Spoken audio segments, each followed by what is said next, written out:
colourful against the drab earth, they saw mountain primula growing.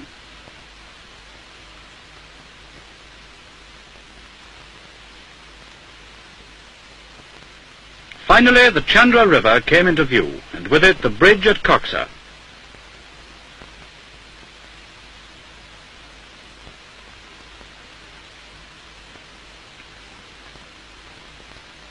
Under cover, on the outskirts of the village, the RAF men saw bags of milled grain, and then in a cavernous opening in the rock face, the temple. Only a few people live at Koksar, but they're a friendly folk and were pleased to see the visitors. Gladly they showed how homespun material was produced from the wool they obtained from their sheep. The working of the loom, they explained, was a task left to the boys of the family. And how small is the world, when at such an outlandish place one can see Fair Isle pattern socks being knitted on 4 needles just as they do at home. Social niceties, it was noted, had not yet found their way to Koksar, but everyone seemed happy enough.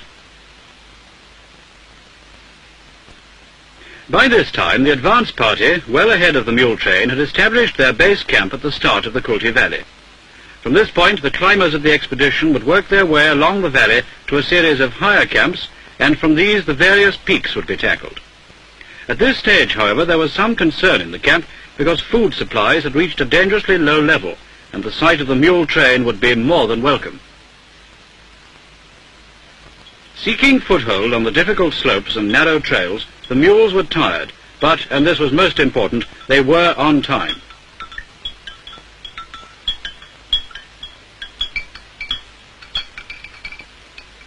At last they reached the advance party's camp, and there were willing hands to lift the stores and equipments from the backs of the weary animals.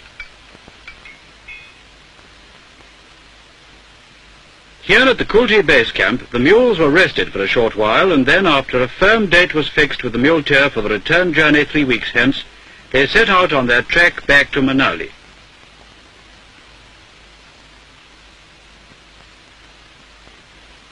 Now the climbers had to prepare for the long tramp up the valley. Whenever possible, the men rested or did practice rock climbing, all of which made up in some measure for the period of acclimatization they had been unable to afford.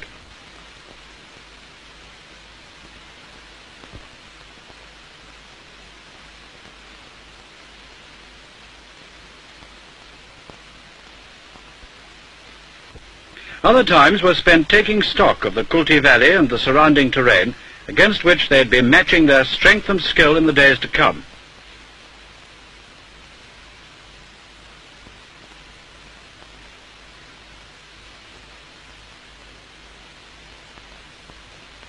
Early one morning, in the shadows of the mountains lining the valley, the expedition set out.